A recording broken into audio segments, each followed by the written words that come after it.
이렇게. 응? 이렇게. 어저께 우리가 로마서 5장 문제를 좀 다뤘잖아요. 로마서 5장 문제를. 로마서 6장. 로마서 6장.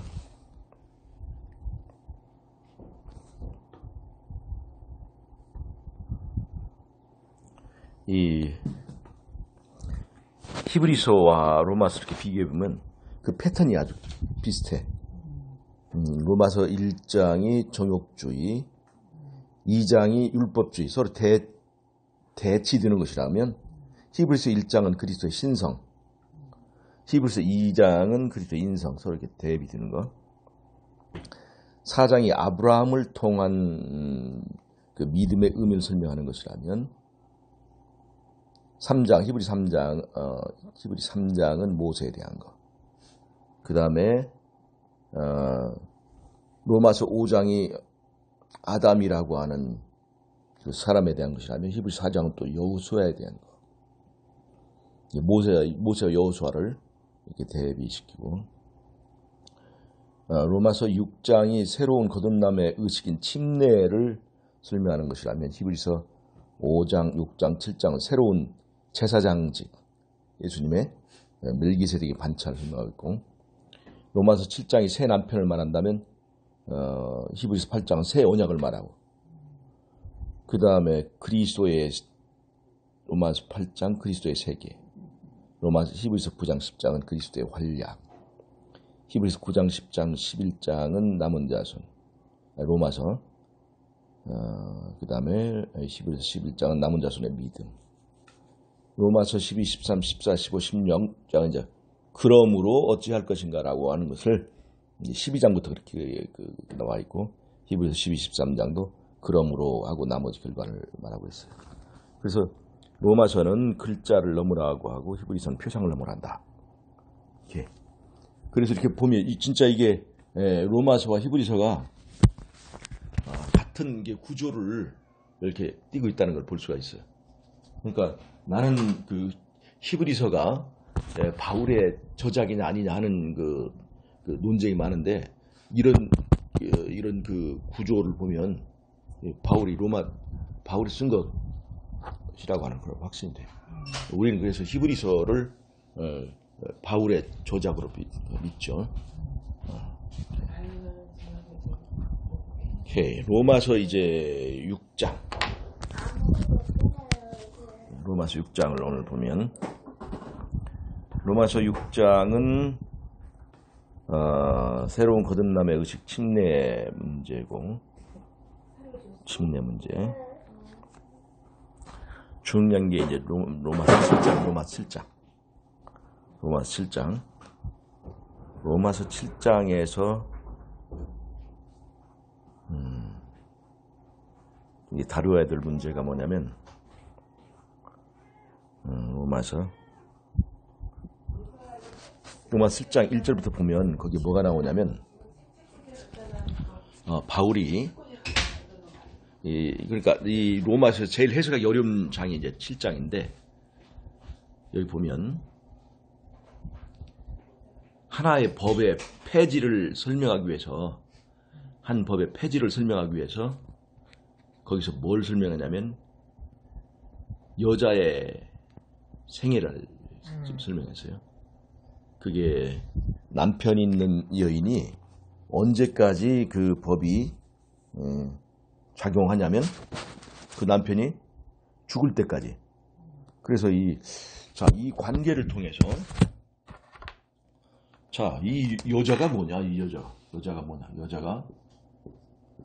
여자가 언제 자유롭게 되느냐? 응? 여자가 언제 자유롭게 돼요? 남편이 죽을 때까지. 그럼 이 남편이 뭐예요?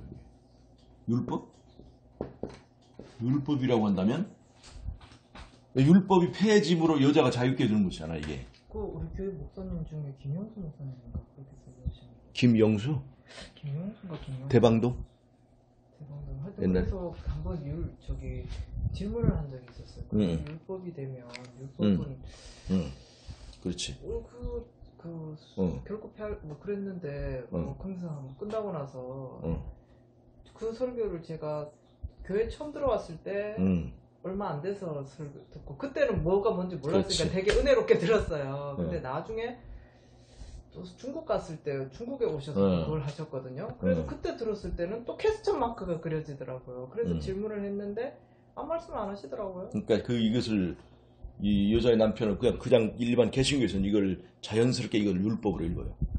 봐라, 여자가 이제 자유롭게 되는 것은 남편이 생전이니까 남편이 죽으면 자유롭게 되는 거 아니냐.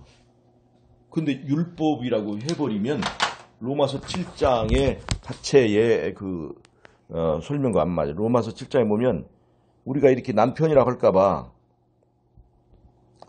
그러면 율법이 죄냐? 7절에 그럼 우리가 무슨 말 하려? 율법이 죄냐? 그럴 수 없느니라 라고 율법에 대해서 얘기를 하고 있단 말이야. 율법이 없으면 우리가 죄를 죄라고 하지도 못할 거란 말이야. 지금도 그 기능은 지금도 마찬가지 필요하지. 지금도 죄를 죄라고 알고 내 상태를 알기 위해서는 언제나 율법이 필요한 거예요. 지금도 거듭날 때만 필요한 것이 아니라 지금도 필요하다는 얘기지. 그 논리에 의한다 할지라도. 그래서 이 율법을 이 남편이 율법이다 라고 이제 해석을 해버리면 그런 문제가 생겨요. 자, 그럼 뭐 이제 의문의 율법이다 라고 한다면 뭐 의문의 율법은 편다 보지만 의문의 율법이라고 했나? 모르겠네. 하여튼 그렇게 여기서 그냥 율법이라고 했으니까 율법의 그 적용이 어떤 율법으로부터 어떻게 자유롭게 되느냐 그런 얘기를 하는데 그러면서 여기 로마서 7장을 읽어보면 내가 율법으로 말미암아 유혹을 받았다 이렇게 그런 얘기가 나와요. 이제 그 문제를 이제 봐야 돼. 이제 로마서 7장 보면 자 보세요. 그러나 죄가 기울을 타서 계명으로 말미암아 내 속에서 가장 탐심을 이루었나니 이는 법이 없으면 죄가 죽은 것입니다. 자, 전에 법을 깨닫지 못할 때는 내가 살았더니 계명이 이름에 죄는 살아나고 나는 죽었도다. 생명에 이르게 할 그 계명이 내게 대하여 도리어 사망에 이르게 하는 것이 되었다. 죄가 기울을 타서 계명으로 말미암아 나를 속이고 나를 죽였다. 이를 보건대 율법도 거룩하며 계명도 거룩하며 의로우며 선하도다. 이쪽 이런 것을 보면 우리가 율법은 신령한 줄 알거니와 나는 육신에 속하여 죄 아래 팔렸도다. 자,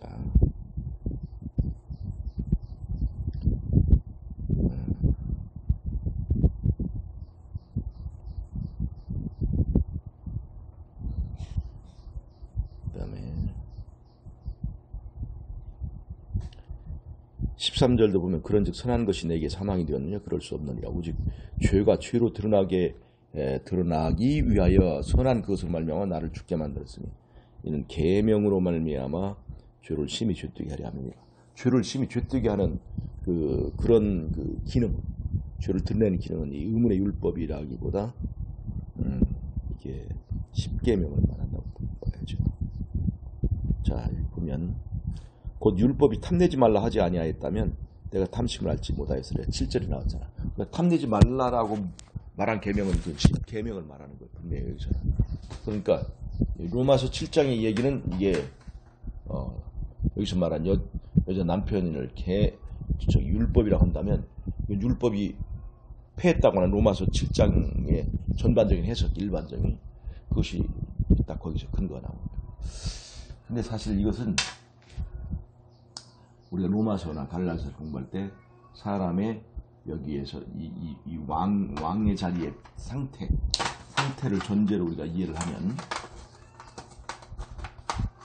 그 상태로 이해를 하면 여기에 지금 원래 예수님이 계셨어야 되는데 예수님이 계셔야 될 자리 그러면 예수님이 왕의 자리에 있는 거죠. 그러면 이 왕 때문에 내가 하늘과 연결되고 육체의 정욕을 다스릴 수 있는 그 왕의 그 만물의 만물의 영장의 역할을 하는 거예요. 예수님 때문에. 그런데 여기서 우리가 이제 예수님을 내가 쫓았을 때 여기서 내가 나가 이제 자아가 있는 것을 들면 이 하늘과의 관계가 끊어지고 내가 천국의 노예가 되는 거예요. 그래서 정욕주의 나오는 거고, 또 다른 종교적 행위에 열심히 사는 율법주의가 되는 거고.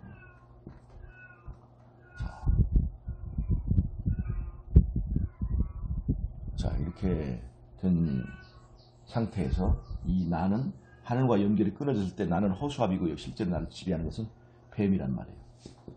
뱀. 자, 창세기 3장 15절에 여자의 후손을 약속할 때 3장 15절에 어떻게 이 뱀으로부터 이제 자유롭게 해줄 것이냐, 이제 그것이 바로 문제예요. 근데 뱀이 여자보다 힘이 세니까 여자의 힘으로는 뱀을 이길 수가 없어요. 그러니까 뱀으로부터 자유롭게 될 수가 없는 거예요. 그럴 때 뭘 약속하셨냐면 여자의 후손을 약속하신 거예요. 여자 후손은 뭐 하려고? 바로 이 자리에 왕을 약속하신 거예요. 왕을. 그것이 이제 다윗의 자손으로 후손으로 로마서 1장 2절에 약속된 거예요. 그 여자의 후손.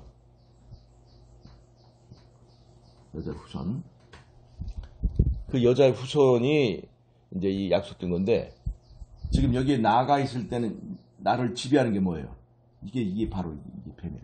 즉 뱀이 나를 지배하는 그 상태는 여기 자아가 왕의 자리에 있을 때라는 거예요.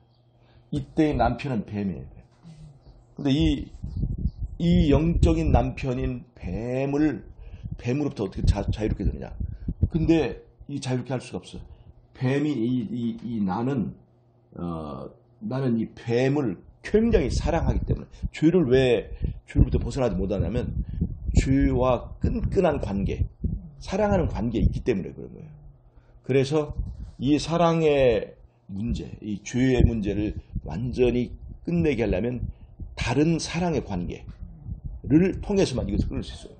내가 예수님을 사랑하게 될 때에 예수님이 사랑하는 것을 좋아하는 것을 다 좋아하게 되고 예수님 미워하는 것을 미워하게 되는데 바로 그게 죄와의 분리. 예수님이 예수님이 죄를 미워하는 것처럼 나도 죄를 미워하게 되는데 예수님이 죄를 얼만큼 미워하는 것을 깨닫게 하는 것이 이제 뱀은 이제부터 뱀과 여자 사이에 원수 되게 해주겠다 하는 것이었으니까 바로 그 관계를 이제 실현해 주겠다는 거예요. 예수님이 이 자리에 계실 때 뱀과 내가 완전히 그냥 본질적으로 갈라지게 주겠다 하는 거예요. 예수님의 본능을 주겠다는 거예요. 이 창세기 3장 15절의 문제는 내가 지금 뱀을 보면 징그럽단 말이에요. 지금 누구나 그것이 하나의 복음이래. 지금 내가 죄를 굉장히 사랑하고 그 중독으로 벗어날 수 없는데 그것으로부터 완전히 자유롭게 해주겠다는 것은 새로운 본능을 그냥 싫어지게 만들어주겠다는 거예요. 그러니까 이게 3장 15절의 약속은 대단한 것인데 우리가 대부분 믿지 않아. 그건 안 믿어. 뱀을 죄로 그렇게 미워하게 만들어주겠다는 건데 그걸 우리 믿지 않는단 말이에요. 그것이 실현되기만 한다면 이 뱀과의 관계는 완전히 그냥 아작이 나는 거지. 자, 지금 현재 상태는 지금 나가 있을 때는 뱀과 끊을 수 없는 관계가 되어 있는 거예요. 그리고 이것이 바로 이것이 영적 남편이에요. 여자가 뱀을 죽이는 방법은 이 나가 뱀을 죽이는 방법. 이 방법은 이 뱀을 죽이려면 어떻게 될까? 뱀을 죽이는 방법은 나가 죽어야 돼. 그러니까 뱀은 지금 자아의 기생충이에요. 자아의 기생충. 자아를 그 자리에 놓고 그 자아의 모든 양분을 빨아먹는 것이 바로 뱀의 지금 생존 상태인데 이때에 그 기생충을 죽이려면 뭐가 되냐면 그 기생충의 숙주가 되어 있는 자아가 죽어야 돼요. 자아가 죽어야 되는데 자아가 죽는 일이 이 세상에서 가능하냐는 사람들은 이 율법주의자들은 그것이 가능하다고 생각을 해. 근데 가능하지 않아요. 그래서 그것이 가능하게 해주는 것이 바로 율법의 역할이에요. 첫 번째, 율법은 무슨 얘기를 하느냐. 율법은 두 가지가 있어요. 의문의 율법, 그리고 도덕적 율법. 10계명. 자, 이 도덕적 율법은 우리에게 네가 네가 살려면 율법을 행해야 된다라고 하는 것을 요구하면서 이 도덕적 율법은 그 속일 수 없는 하나님의 분명한 그 심판 앞에 우리를 세운단 말이에요. 그러면 자아가 중심인 이 사람이 별일을 다 율법주의가 되어보기도 하고 정욕주의가 되어보기도 해도 아무리 해도 이 율법 앞에 서면 사람은 속일 수 있지만 율법 앞에 섰을 때 내가 두렵고 떨리고 그 율법의 정죄로부터 도무지 벗어나지 못하는 거예요. 이 바리새인들도 바리새인들의 문제는 그렇게 많은 행위를 했는데 율법의 정죄 앞에서 자유롭지 못한다는 거예요. 그러니까 계속해서 그 조항을 늘려요. 그 조항을 늘려고 그래서 600 몇 가지가 막 늘어나고 이게 율법의 정죄로부터 자유롭지 못하기 때문에 마치 빌레몬에게서 도망가서 자유를 얻으려고 했던 이 오네시모가 그렇게 많이 떨어져 나왔는데도 계속 마음에 그 정죄의 그 그림자 따라다니는 그거가 똑같은 거예요. 그런데 이 자아가 그래서 이 율법이 뭐를 얘기하면 너는 죄인이기 때문에 죽어야 한다고 선고를 해. 너는 죽어야 된다. 특별히 이 사람의 중심인 이 자아에 대해서 너는 죽어야 된다고 얘기해. 죽어야 된다. 내가 죽어야 되는 이유를 저기 하는 역할이 바로 도덕적 율법이야. 넌 죄인이기 때문에 계속 죽어야 된다고 얘기해. 그리고 특별히 이 율법의 그 이제 원리를 깨달으면 이 자아, 이 죄의 이 존재의 주인인 이 자아에 대해서 이제 율법이 사망을 선고하는 거예요. 그런데 문제는 이 자아가 안 죽는다는 거예요. 자아는 이미 하나님 자리에 앉아있기 때문에 하나님 병에 걸려서 하나님은 죽지 않는 그 욕심을 가지고 있어서 절대로 안 죽어요. 하나님 자리에 있는 자아는 절대로 안 죽어요. 하나님은 영생하는 하나님이니까 자기도 영생한다고 하는 그 자리에 있기 때문에 영생의 자리에 있기 때문에 자아는 안 죽어요. 스스로 절대 안 죽어요. 그럴 때 그것이 바로 로마서 7장 24절에 권위를 낳게 하는 거예요. 7장 24절 오라 나는 곤고한 사람이로다. 누가 나를 이 사망의 몸에서 건져낼 것인가. 자아가 죽지 않으니까 자아가 죽어야 되는데 그럴 때 그 의문의 율법이 바로 그때 의문의 율법이 누구를 가리키냐면 예수님을 가리켜요. 십자가 예수님을 가리켜요. 십자가 자, 어떻게 양을 잡아서 제사 드리는 그 제사법은 바로 그것을 어떤 것을 설명하고 있어요? 앞으로 나를 위하여 자기를 버리고 죄의 대가로 죽으시는 여자의 후손에 나를 위한 희생을 말해주는 거예요. 이 제사는 뭐냐면 그 여자의 후손인 그 왕이 나를 얼마나 사랑하고 목숨을 버리고서라도 나를 이제 구해주고 싶고 나를 이제 여기 종이 아니라 이게 만물의 영장 왕의 자녀로 만들어주고 싶은 그 십자가의 진실을 깨닫게 이제 지시해 주는 거예요. 의문의 율법은. 그래서 이 의문의 율법을 통해서 뭐를 바라보게 되냐면 십자가를 바라보게 되는 거예요. 십자가. 그래서 여기를 바라보니까 이제까지 이 사람은 뱀의 그 끌림, 우리는 막 죄가 막 땡기잖아요, 이게 죄가. 그래서 이거 버릴 수가 없는 거예요, 이게. 그런데 십자가를 바라볼 때에 새로운 끌림이 이렇게 예수님에 대한 끌림이 점점 바라보는 동안에 그 다음에 결국 사랑에 빠지게 되면 예수와 내가 이제 하나가 되면서 예수 십자가에 누가 죽게 되냐면 그 십자가에 이 자아가 예수님과 함께 자아가 못 박혀 되는 것이고 그것이 바로 소재. 감사하는 마음으로 내가 소재가 되는 거예요. 그 재물인 자기 사람을 가리키는 그 밀이 깨지게 되는 거예요. 그때에서 깨져. 자아가 이게 깨져 죽는 거예요. 이게. 그래서 이 세상에서 절대로 죽지 않는 병에 걸린 자아를 죽게 만드는 유일한 방법이 바로 십자가예요. 내가 너희 가운데서 그리스도와 그의 십자가 외에는 아무것도 알지 않겠다고 말한 그 의미가 바로 여기 있는 거예요. 자아가 죽어야 해결되는데 그것을 하게 해줄 것이 바로 이 자아가 죽으면 누가 죽는 거예요? 남편인 이 죄의 남편인 뱀이 죽는 거예요. 나를 지배하고 나를 다스리고 있는 그 뱀이 이제 죽는 건데, 내가 죽어야 뱀이 죽어, 이게. 그런데 절대 죽지 않죠. 그런데 그것을 죽게 하는 것이 바로 십자가의 예수님이요. 그 예수님 만나면 사랑을 하게 되고, 사랑하면서 이제 나가 죽으면 뱀도 죽는 거고, 그다음에 그러면서 자아의 그 뱀의 그 강력한 죄의 강력한 끌림으로부터 자유롭게 됩니다. 그리고 십자가에 함께 죽을 때 이 자아가 죽게 되고, 이 자아가 죽을 때 여기에 여자의 후손이 그때서야 비로소 왕으로 부활할 수 있는 거예요. 부활할 수 있는 거예요. 그러면서 내가 하늘과 연결되고 새로운 본능이 날 지배하게 되고, 그 다음에 정욕이 있지만 정욕을 다스리는, 자 이제 왕이 되는 거예요. 왕. 내가 왕이 되는 거예요. 그동안에는 노예가 됐잖아. 정욕에 노예됐지만, 그러면 왕이 되려면 이게 정욕은 이제 백성이 되는 거지. 정욕은 다스림의 대상이 되는 거예요. 그러니까 정욕을 없애는 게 아니야. 정욕이 그대로 있어요. 다만 노예에서 왕의 위치로 내가 신분이 바뀌어지는 거예요. 정욕을 다스리는 사람이 되는 거지, 정욕이 없어지는 게 아니야. 불교의 해탈은 이것 자체를 그냥 무시하는 것이지. 그러나 우리 기독교에서의 해탈은 뭐냐면, 바로 이렇게 주인을 바꿔서 그것이 있지만 그것을 다스리고 그것을 적절하게 부리는 상태에 있는 것을 말하는 거예요. 이 상태.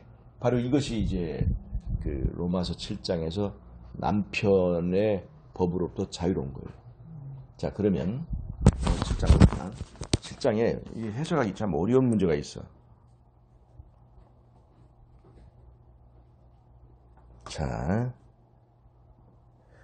5절. 우리가 육신에 있을 때에는 율법으로 말미암는 죄의 정욕이 우리 지체 중에 역사하여 우리로 사망을 위하여 열매를 맺게 하였느니라. 우리가 육신에 있을 때, 육신에 있다고 하는 것은 다른 말로 하면 이 육신지향적인 이 자아가 나의 왕으로서 왕의 자리에 있을 때는 말하는 거예요. 율법으로 말미암는 죄의 정욕이, 율법으로 말미암는 죄, 죄의 정욕, 율법으로 말미암는 죄의 정욕이라는 게 이게 어떻게 해석이 가능해? 율법으로 말미암는 죄의 정욕? 율법이 죄의 정욕의 근거가 된다. 이거 어떻게 설명할 거야, 이거? 율법으로 말미암는 죄의 정욕이. 자, 율법이 죄를 짓도록 땡기다 이거. 잘 보세요. 에덴 동산에서 선악과 나무가 있었죠. 선악과 나무는 뭘 상징해요? 이 율법을 상징하는 거예요. 율법 상징하는 거예요. 선악과는 이거 먹지 말라 율법이잖아. 그러니까 율법인데 이 선악과 나무가 뭘 말했어요? 보암직, 먹음직, 지혜롭고 할 만큼 탐스러움. 그러니까 이게 여기서 죄의 정욕이 생겨야 안 생겨요? 이 나무를 보면 이 정욕이 생기는 거지. 굉장한 땡김는 거예요. 보암직, 먹음직, 탐스러움, 지혜롭게 할 만큼 탐스러움. 왜 그럴까? 이 율법에 이 선악과가 율법이라고 한다면 이렇게 지금 땡기는 건데 바로 그걸 얘기하고 있는 거예요. 이 죄의 정욕이 뭐냐면, 내가 스스로 하나님이 될 수 있게 한다고 하는 스스로의 힘으로 구원을 얻을 수 있게 한다고 하는 그런 유혹을 지금 율법이 하는 거예요. 그러니까 하나님이 없이도 내가 율법을 지키고 그 율법의 공로를 통해서 내가 당당하게 내 공로로 구원을 얻을 수 있다고 하는 바리새인적인 율법주의가 바로 그거예요. 그러니까 인간이 율법을 지킬 수 있다 이거지. 인간의 힘으로 율법을 지켜서 내 스스로 이 율법의 정죄로부터 자유롭게 해두겠다. 그 다음에 정욕을 다스릴 수 있다. 그게 왕이 될 수 있다는 얘기예요. 스스로 하나님이 될 수 있다는 거예요. 그 율법은 바로 우리로 하여금 그런 사단은 뱀은 우리로 하여금 율법을 보면서 스스로 할 수 있다고 이 스스로 하나님이 될 수 있다고 우리를 이제 유혹하면서 너 인간이 그렇게 스스로 구원받을 수 있고 스스로 공로를 주장할 수 있다고 하는 그런 율법을 통해서 우리가 율법을 통해서 내 자신이 죽어야 되는구나. 율법을 통해서 나는 아무것도 못하겠구나 하는 그런 결론에 도달하도록 이 율법은 우리에게 그런 예수님께서 그 율법을 세워주셨는데 뱀은 이 율법을 통해서 우리가 내 스스로의 행위에 빠지도록 만들었어요. 지금도 봐요. 인간이 얼마나 자기 스스로의 행위에 빠지게 되는가. 얼마나 조금만 잘난 사람은 얼마나 자기 행위를 자랑하는가. 자기가 자기 자신을 얼마나 믿게 만드는가 하는 것을 보면 알 수 있어요. 이 율법도 인간이 스스로 율법을 다스릴 수 있다고 생각을 해요. 율법도. 바로 그것이 율법으로 말미암는 주의 정욕이에요. 왜냐하면 율법은 그를 지키면 산다고 분명히 얘기를 했고, 자, 선악과를 먹으면 하나님같이 되어서 영원히 산다고 얘기를 했거든. 선악과를 먹으면 하나님같이 되어서 영생할까 하는 것이야, 이게. 그래서 그 영생은 어디에 있느냐면 생명과에 있는 건데, 즉 생명과이신 예수님, 어서 와. 여자의 그 후손을 통해서 우리가 이제 그 생명을 얻는 것인데, 그 선악과가 생명 영원히 살까 하나님과 될까 하여, 다른 말하면 영원히 살까 하여 그렇게 얘기를 했단 말이에요. 그러니까 이것이 선악과가 얼마나 유혹하는 힘이 있어요. 율법이. 그 율법을 통해서 인간이 구원을 얻을 수 있도록, 구원을 얻을 수 있는 것처럼 지금 이 뱀이 우리를 유혹하는 거예요. 에덴 동산처럼. 지금도 다른 어떤 행위를 통해서 내가 이제 구원을 얻을 수 있는 것 같은 착각에 빠지게 만드는 거예요. 그래서 십자가는 내가 자아가 죽는 것을 요구하고 있어요. 그런데 이 자아가 죽는 것이 너무 싫은 사람들은 다른 행위를 통해서 그걸 캄프라치 하는 거예요. 이 바울은 그 율법의 행위에 그 집착을 했고, 유대인들은. 그래서 그 집착한 것이 결국 그 율법을 여러 가지 갖다 또 붙이고 각종 이 육체를 괴롭히는 일들을 행하는 것이 바로 이제 할례당의 그 얘기예요.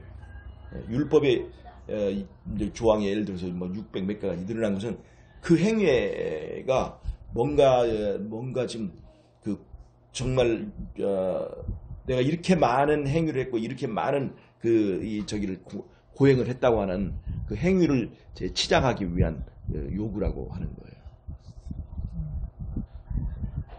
자, 그런데 이 율법의 기능은 뭐냐면 자아를 죽어야 된다고 선언하는 거예요. 그 다음에 자아를 죽을 수 있도록 이 의문의 율법 제사법은 그 양을 통해서 누굴 보게 하냐면 십자가, 이 진정한 제사를 이렇게 이끌어주는 거예요. 자, 진정한 제사로 이끌어주는 거. 이 의문의 율법은 그렇게 하는 거예요. 그러면 자, 이제 여기서 예수님을 사랑하게 되고 이 뱀과의 관계가 끊어지게 만들어져요. 자, 그럼 여자의 후손이 오게 되면 이 하늘과의 관계가 이어지고 이것이 풀어지고, 그 다음에는 여기 이 율법과 어떤 관계가 될까?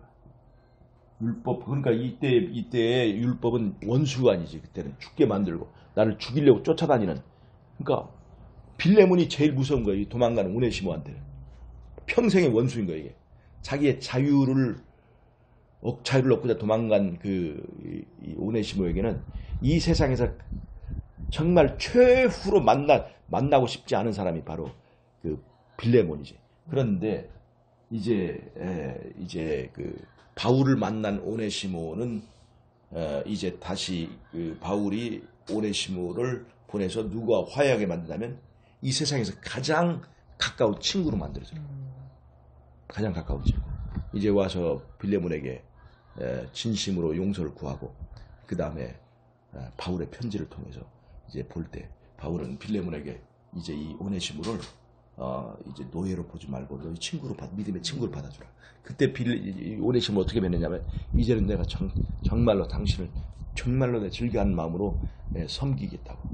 진짜. 왜냐하면 섬기기 위하여 이 땅에 오시고 끝까지 우리를 섬기기 위하여 죽으신 예수님에 대해 배운 오네시모는 이제는 섬기는 일이, 스스로 자기를 낮추고 섬기는 일이 더 이상 이제 두려운 일이 아닌 거예요. 그래서 두 가지가 이렇게 친구 사이로 회복되면서 둘은 이제 오네시모와 빌레몬이 이 세상에서 가장 좋은 친구 사이가 됐다는 거예요.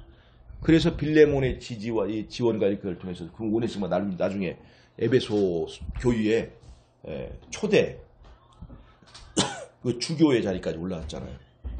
이 오네시모가 대단한 거죠. 그것을 말하는 거예요. 그래서 이 예수님이 오게 되면서 율법과 화목하는 사이가 되고, 그 다음에 그 율법이 요구하는 이 생명의 값을 이 율법이 예수님의 공로를 통해서 다 이제 받고, 그 다음부터 이 율법은 어떤 기능을 하냐면 이 사람의 영생을 보장하는 일을 해요. 합법적으로 이 율법은 원수가 아니고 이제 누가 이 사람의 구원과 영생을 정죄하거나 그걸 못하게 하면 이제 경찰 역할을 하는 거예요. 그 사람은 예를 들면 우리가 죄를 범했을 때는 경찰은 무서운 사람이 되는 거죠. 잡힐까. 근데 내가 죄를 짓지 않고 그런 사람이라면 강도가 왔을 때 그 강도를 막아주고 지켜주는 역할이 된단 말이에요. 그런 것처럼 이제는 율법이 우리의 영생을 보장하게. 혹시 그 하늘에서 어떤 천사들이 봐가지고 너 낙하산이지? 너 낙하산이지? 너 옛날에 죄진 놈인데 뭐 여기 와서 살고 있냐? 이렇게 천사들이 놀리거나 우주의 거민들이 하지 못하도록 율법이 우리의 구원의 합법성을 보장하는. 그래서 이 율법의 지원에 의해서 우리의 영생이 영원하게 확보되는 거예요. 그러니까 얼마나 감사한 거예요. 그리고 이제 과거의 죄도 이제 예수님 때문에 주인 때문에 그 예수님을 보고 우리를 용서해 줄 뿐만 아니라 이제는 율법을 사랑하게 되었고, 그 다음에 이 새로운 본능, 예수 안에 있는 죄를 미워하는 본능, 그 본능이 또 이 왕으로서의 자유로운 자유인의 본능이 나와서 이 정욕이 있음에도 불구하고 정욕을 다스리고, 율법이 있음에도 불구하고 율법 요구하는 것보다 훨씬 더 많은 것을 살 수 있게 되어서 율법으로부터 자유롭게 해준다는 거예요. 로마서 7장의 원리는 이제 이렇게 해석을 하면 완벽하게 설명이 되는 거예요. 그러니까 남편으로부터 자유롭게 된다. 그 남편이 뭐냐면 바로 이 자아가 나일 때 나를 지배하는 이 뱀을 말한다는 거예요. 그럼 뱀으로부터 자유롭게 되려면 자아가 죽어야 되는데, 자아가 죽으려면 이 자아가 어떤 상태에 있는가를 보여주는 그 역할이 필요한 거예요. 그것이 바로 율법이 하는 거예요. 보여주는 거예요. 자, 우리가 뭐 이렇게 구원받는 것처럼 보이고 하는데 정말 죄를 짓고 그런 상태 살면 제일 두려운 것이 율법이죠. 율법이 나를 어떻게 말할까. 그런데 그 7장 24, 로마 7장 24절에 오라 나는 곤고한 사람이로다 할 때에 그때 율법이 십자가를 보여주는 거예요. 예수님 보여주는 거예요. 보여주고 우리가 십자가를 바라볼 때 그때 이제 자유롭게 해주는 이것이 그리스도께로 이끌어가는 몽학 선생의 역할을 하는 거죠. 갈라디아서 말하는데 몽학 선생 역할을. 로마 7장은 그렇게 이해를 하면 돼요. 그러니까 이 바울의 기별도 창세기가 아니고는 정확하게 해석을 할 수가 없어요. 창세기의 선악과의 의미를 놓고 봐야, 그 율법 놓고 볼 때 그 율법으로 말미암는 죄의 정욕이라는 말이 그때 설명이 돼요. 율법이 선악과 나무에다 보면 그것이 얼마나 우리를 끌게 만들고 그 범죄 창세기 3장에 우리를 이 선악과를 통해서 스스로 하나님같이 된다고 하는 그 죄의 정욕을 볼 때 그것이 7장에 올바르게 설명이 된다는 거예요. 그리고 나서 로마서를 보면 이제 7장 8장부터는 이제 네가 죄로부터 자유로운 사람이 되었다. 이제 8장 읽어보면 그때는 죄의 잘 보세요. 자, 여기에 보면 자 8장 1절 그러므로 이제 그리스도 예수 안에 있는 자에게는 결코 정죄함이 없나니 이는 그리스도 예수 안에 있는 생명의 성령의 법이 죄와 사망의 법에서 너를 해방하였느니라. 자, 이거는 율법으로 말미암는 과거의 죄에 대한 정죄만을 말하는 게 아니에요. 지금 현재 생명의 성령의 법이 즉 내 안에 새로운 본성의 흐름을 얘기해 주는 거예요. 2절 율법이 육신으로 말미암아 연약하게 할 수 없는 것을 하나님은 하시나니 죄를 인하여 이게 나왔거죠. 육신을 좋지 않고 그 영을 조차 행하는 육신을 좋지 않고 그 영을 조차 행하는 이거는 과거의 죄에 대한 거예요. 현재의 상태를 말하는 거예요. 현재 상태를 말하는 거지. 우리에게 율법이 요구를 이루어지게 한다고 그랬어요. 그러니까 과거의 죄에 대한 해결뿐만 아니라 바로 이제 그 영을 조차 행하는 거예요. 그 우리의 행위에 율법의 요구를 이루어지게 한다 이 말이에요. 육신에 있는 자들은 하나님을 기쁘게 할 수 없느니라. 8절. 이거는 지금 현재 그 상태를 말하는 거지.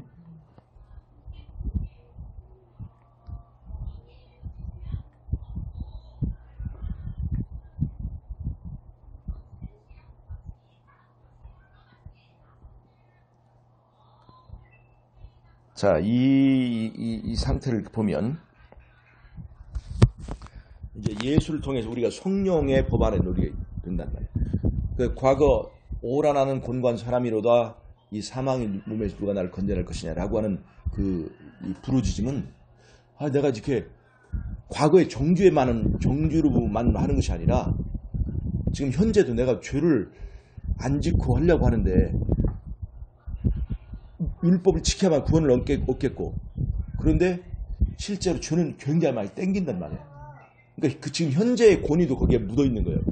과거의 죄에 대한 정죄뿐만 아니라 현재도 내가 지금 율법을 지켜서 구원받으려고 안식일은 엄청나게 지키고 있고 그 600 몇 가지의 율법은 다 지키고 있는데 내 마음속에 찜찜한 것은 속으로는 이미 죄를 다 짓고 있다는 거예요. 그러니까 속으로는 굉장히 땡기는 거예요. 겉으로는 아니지만 예수님의 산상설교에다 비춰보니까 다 도루묵인 거예요. 산상설교는 뭐라고 그랬어요? 여자를 보고 음욕을 품는 것은 그게 누구야 그게? 그게 바로 율법주의자들이거든.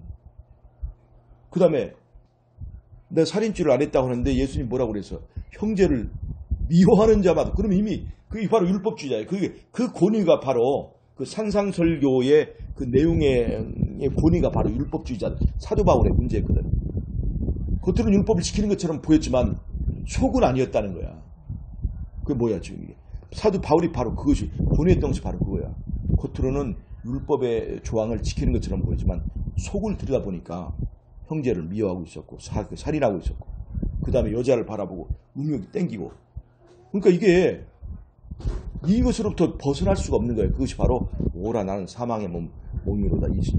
누가 나를 이 사망의 몸에서 건져내랴 하는 그 고리를 부르짖었는데 예수를 통해서 그것으로부터 자유롭게 됐다는 거예요. 8장에서 이제 생명의 성령의 법이 나를 죄와 사망의 법으로부터 자유롭게 됐다고 하는 그것을 설명하는 거예요. 예수를 영접했더니 하늘과 연결되고 예수님 안에 예수를 내가 사랑하면 할수록 이제 예수님의 그 본능을 느끼게 되고 그 7장 24절에 바로 저기로부터 벗어나게 해주더라. 그런 얘기가 로마서 7장 8장의 얘기예요. 그러니까 이런 관점에서 본다면 7장 24절을 이건 거듭나기 전의 상태를 말하는 거냐 거듭나기 후의 상태를 말하는 거냐 그 말하는 것은 의미가 없어. 이 7장 24절의 문제는 지금 내가 예수를 영접해서 체험하는 것인데 그 예수를 믿는 믿음이 왔다 갔다 할 수 있는 것이니까 다시 언제든 이게 필요한 거예요. 이것이 언제든 체험할 수 있는 거예요. 항상 지금도 내가 율법은 내가 예수를 떠나면 너는 다시 노예가 된다고 말해주고 있는 것이 율법이에요. 율법. 그래서 이제 그 거듭나기 전이냐 후냐 그런 것을 말하는 건 의미가 없는 거고 예수님의 경계를 말하고는 경계선의 그 울타리에서 우리가 느끼는 것이기 때문에 그것이 꼭 그런 시점으로 볼 수는 없다고 하는 거예요.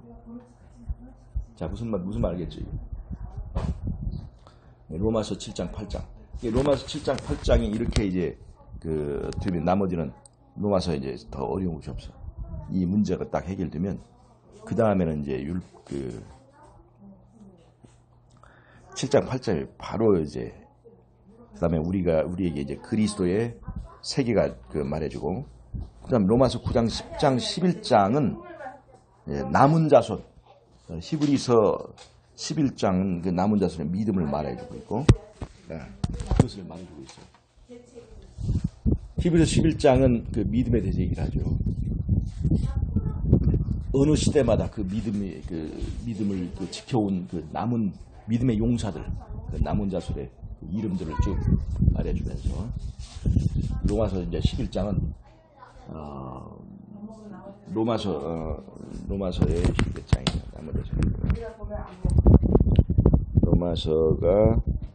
로마서 9장, 10장, 11장까지 바로 남은 자손의 얘기를 해주잖아. 바다의 모래 같을지라도, 이스라엘 수가 바다의 모래 같을지라도 남은 자만 구원을 얻으리라 하는 남은 자 얘기를 분명히 하고 있어요.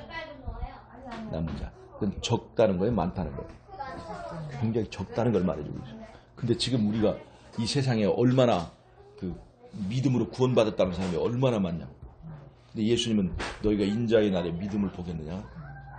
그러니까 그 믿음은 바로 자유의지를 사용했을 때의 그 믿음이지, 자유의지를 사용해서 뭘 해? 왕을 바꾼 거예요. 예수를 영접한 거예요. 자유의지는 그냥 인식이 아니야. 아, 예수님께 나를 위하여 죽었구나. 그렇게 인정하는 그런 믿음이 아니야. 예수님이 태어났구나 하는 역사적 사실에 대한 것이 인식.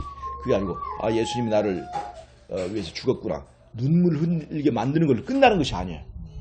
그 감동받고 끝나는 것이 아니야.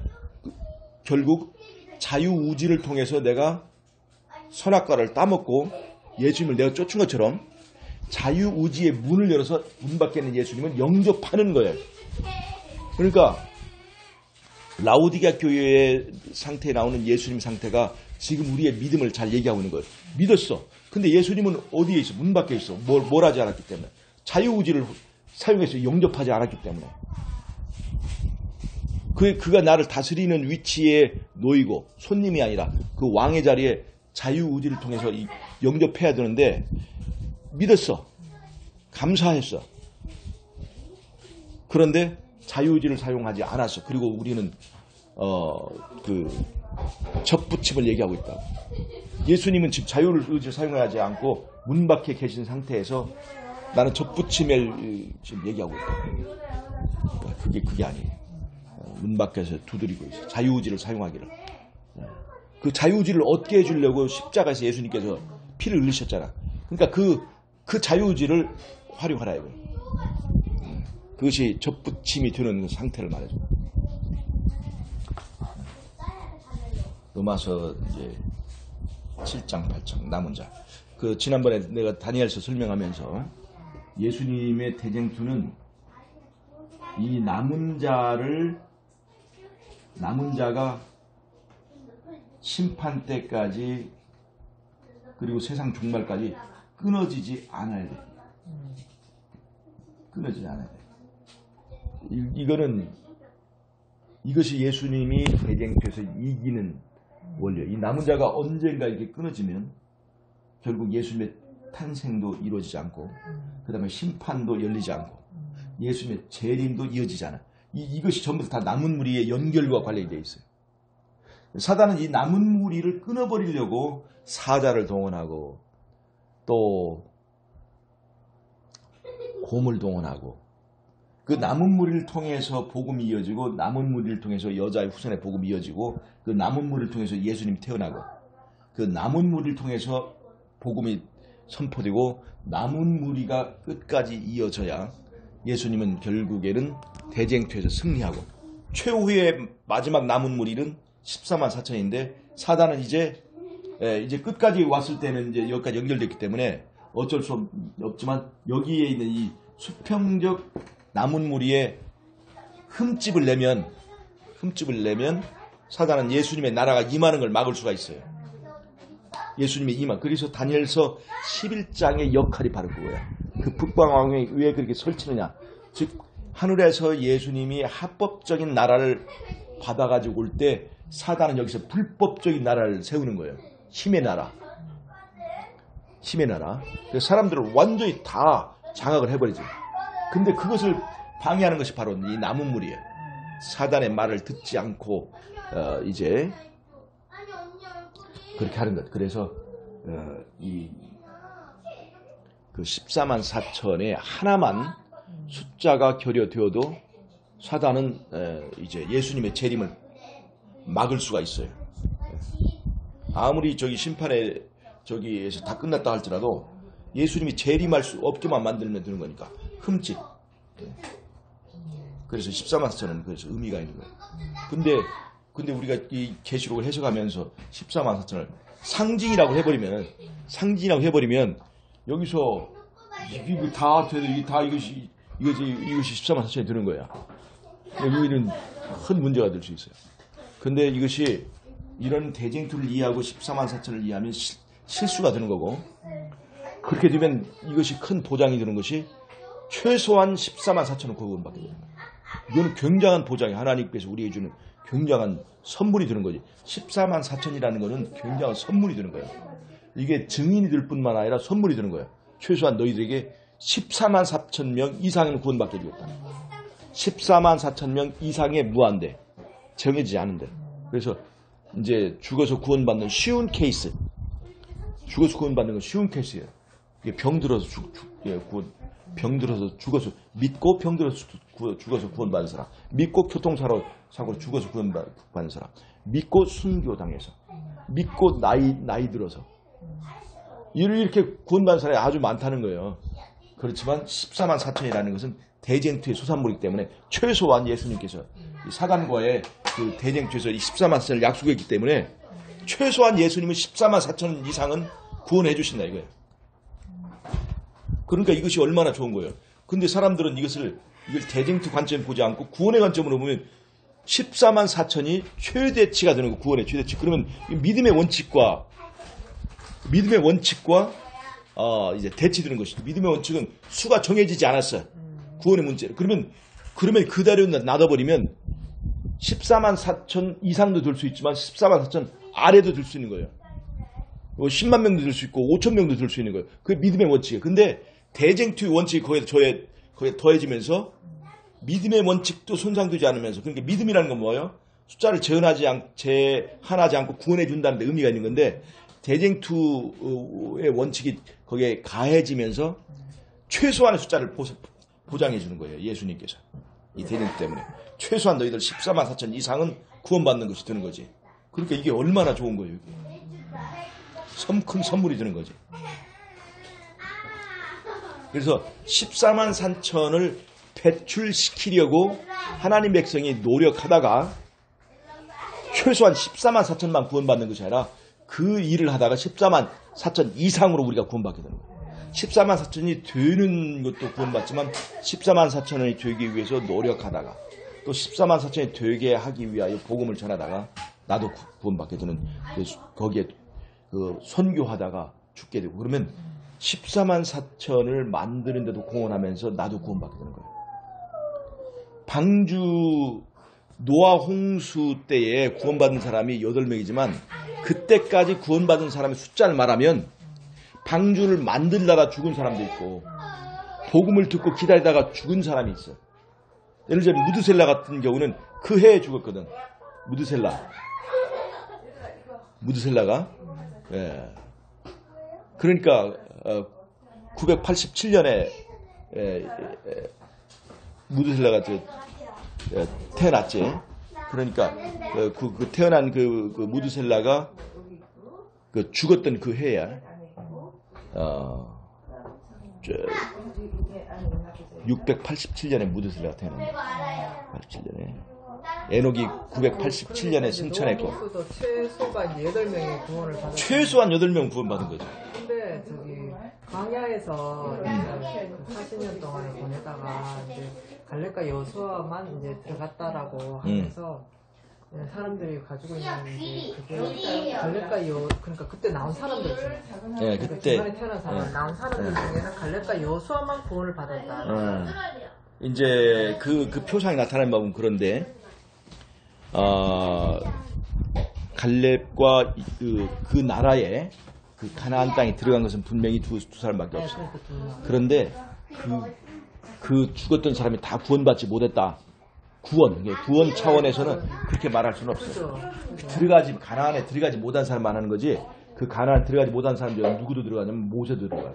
네, 그렇죠. 그 모세도 구원받지 못했다고 할 수 있는 그런 건 아니에요. 이 사람들이 왜 그런 광야를 끌고 왔느냐? 그 동안에 이 사람들이 회개할 수 있는 기회를 준 거예요.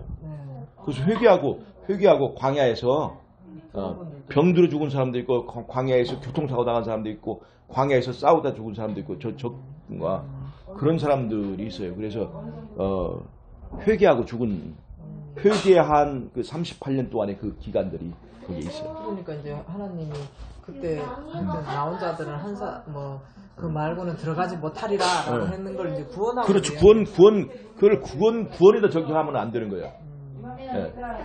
저기 그 광야에서 다니면서 이제 다른 사람 다 죽었는데 살아서 가나안 땅에 간 사람은 여호수아와 갈렙이야. 여호수아의 갈렙은 뭐예요? 이게 정탐꾼으로서 그 역할을 했고, 뭐 어떤 사람이야? 이길 수 있다는 사람이거든. 14만 4천이 무슨 뭐 하는 사람이야? 그 죄를 이길 수 있다고 하는 사람들이거든. 그러니까 그 사람들이 14만 4천의 역할로 들어간 것은 사실이지만, 이 사람들은 광야에서 만약 이 사람들이 그냥 회개할 그런 것들이 아니라면 사실 더 살려줄 필요도 없는 거지. 바로 죽여버리는 거지. 그러니까 이제 그렇게 이해를 하는 분들이 분명히 있겠지만, 근데 말씀 중이나 이런 중에는 두 사람만 구원을 받았, 네. 두 사람만 가나안에 간 거지. 가나안에 들어갔다는 의미가 두 사람만, 그렇게 많은 사람은 결국 두 사람만 구원을 받았다는 의미로 전달이 되도록 이제 그렇지. 우리가 그렇게 얘기하면 안 돼. 그렇게 얘기하면 그 노아 방주도 8명만 구원을 받았다 이렇게 얘기하면 안 돼. 8명. 거기까지 방주 만들다가 믿음으로 방주 만들다가 나이 들어서 죽고, 일하다가 망치에 맞아서 죽는 수 있고, 이렇게 그런 사람들 그러니까 그분은 이제 뭐 장로님처럼 이해했을지 전달하려고 했을지 모르지만, 듣는 사람들은 그렇지. 구원에다가 막 대부분 거기다 포커스를 맞춰요. 그걸 그렇게 하면 안 돼. 가나안에 들어간 사람이 2명밖에 없어. 가나안에. 그래서 저도 대쟁도 그걸 이해를 하고 나서 2명만 이제 살아서 들어갔다는 거고, 그 사이에 구원받은 사람들도 있다는 거예요. 봉사자들 중에 그래요? 이러면서 38년의 그 기간이, 그 광야의 38년의 기간이 새롭게 그걸 반응하는 거를. 그러니까 그 생각을 못한 거지. 그들이 그 죄로 인해서 죽기는 죽지만, 봐요. 선악과를 먹었기 때문에 죽기는 죽지만 살아날 수 있는 것처럼, 그들이 마지막에 그 불신 때문에 죽기는 죽지만 다시 살아날 수 있는 그 가나안 땅에 참여 못하지만, 모세 똑같은 입장이에요. 모세. 그러니까 그 불신 때문에 혹시 죽음을 맞이하는 그 순간에 또 회개를 했다든지. 그러면 근데 그 장면은 어쨌든 교훈적인 측면에서, 교과서적인 측면에서 기록을 해주시죠. 죽어야 된 거예요. 봐요. 모세도 마찬가지야. 반석을 2번 쳐가지고 그 죄를 저격해서 죽기는 죽지만 그나마 여기를 해주는 거예요. 그 사람들도 똑같아. 거기서 불신했지만 그래서 그 땅에 못 들어가. 불신했기 때문에. 그러나 그럼에도 불구하고 그들은 회개할 수 있는 기회를 38년이나 줬다는 거예요. 그 회개인지 아닌지 하나님만 아시지. 모세는 기록이 돼 있으니까. 그럼. 그렇게 죽었다라고만 기록돼 있는 사람들 중에서 회개인지 아닌지는 하나님 똑같은 거예요. 그 입장 얼마든지 회개하고 저기 한 거예요. 만약에 그런 것이라 이제 니는 다 죽을 거 이제 한다고 한다면, 이 사람들이 광야에서 뭐 하겠어? 애국으로 바로 들어가서 월급 다 먹고 살지. 다시 어차피 죽는다 하면 거기서 있을 필요가 뭐 있어? 그냥 외국 가서 다시 월급쟁이 너 사는 거지. 노예로 사는 게 낫지. 그게.